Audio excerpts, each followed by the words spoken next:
Hello everyone, welcome back to the hit news outlet from our network of Grizzly Talk podcast, Grizzly News. I'm Serena Bullock, now covering news all over Gwinnett County and the greater Atlanta area. We are also streaming our news to our radio stations of Swanky 93.3 and GTP 94.6 radio station. Here is today's news. This just in. Protest calling for resignation of Louise Radloff, totally online start to school year set for Monday. Protesters will march to the Gwinnett County Public Schools headquarters in Suwanee on Monday morning to protest against the district's plans for the 2020 to 2021 school year and school board chairwoman Louise Radloff's comment about strangling a colleague. The Gwinnett Community March for Humanity is expected to last from 10:30 a.m. until 2:30 p.m., with protesters gathering at the Horizon Village Shopping Center, located at 2855 Lawrenceville Suwanee Road in Suwanee. They will then march to GCP's Instructional Support Center at 11 a.m. and hold a rally. Chief among their goals is to call for a 100% virtual start to the school year in the county and to demand Radloff, who will already leave the school board when her term ends at the end of the year, step down after a hot mic moment in which she could be heard saying she could strangle fellow board member Everton Blair, who is the board's only African-American member. Radloff told the Daily Post on Saturday that she was out of order for making the remark, which were made to Superintendent J. Alvin Wilbanks at the end of a school board meeting on Thursday. Gwinnett is the only one of the major metro Atlanta counties whose school district plans to have students in classrooms when the school year begins next month. The district will do a mixture of in-person and online learning, depending on which option families opted for. Other metro Atlanta districts, including Fulton, Cobb, Clayton, DeKalb and Douglas counties, and Atlanta and Marietta schools, have opted to the school year totally online this fall. Radloff's remark came right after Blair said he opposed the blended approach to the school year. But Radloff's resignation and a 100% start to the school year are not the only things participants in the march will be calling for.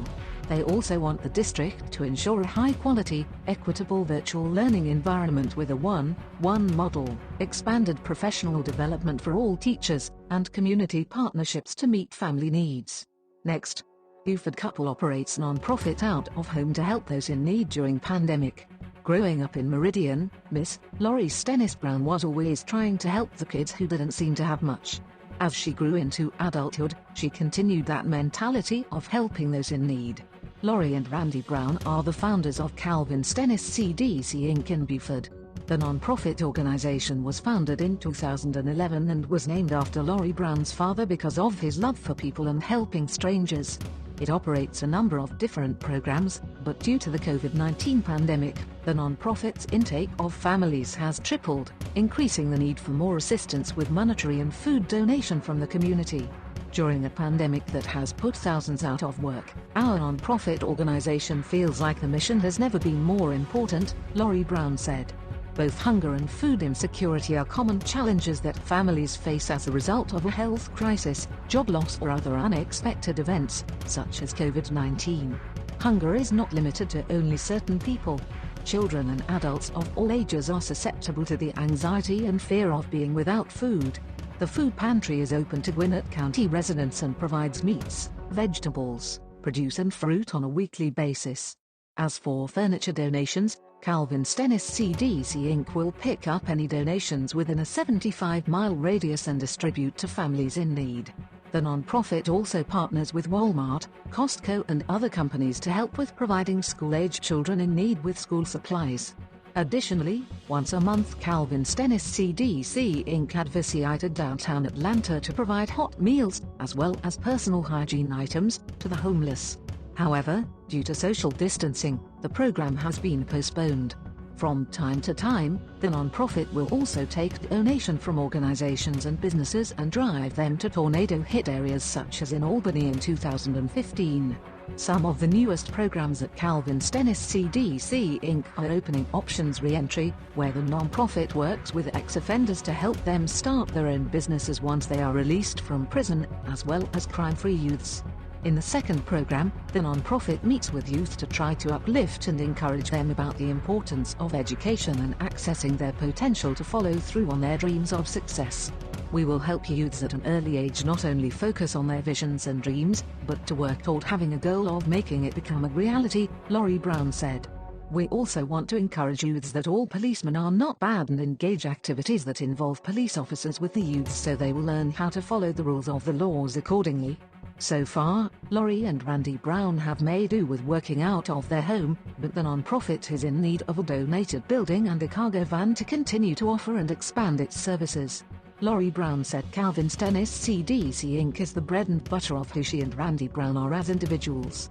All they want to do is to help as many people as they can.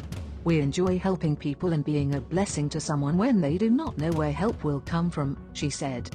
The couple has been married for 15 years. Randy Brown, a U.S. Army veteran, was born and raised in Birmingham, Alabama. He said he has always had a passion for people and children. He previously worked at the Salvation Army and a children's program in Peoria, Illinois. Randy Brown also opened a food pantry in Peoria, where he served meals to many people.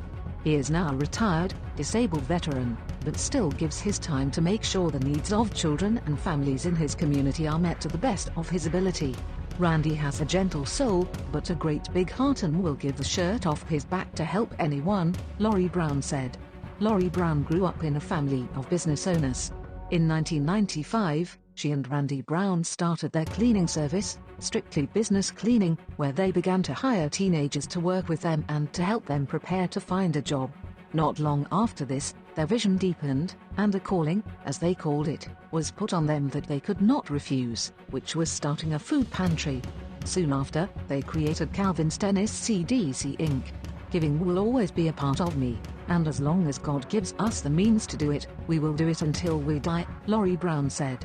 What do you think of these developments? Please be sure to like, comment, and subscribe to our channel of K.L.P Entertainment for more news and updates. Until next time, I'm Serena Bollock with your Grizzly News.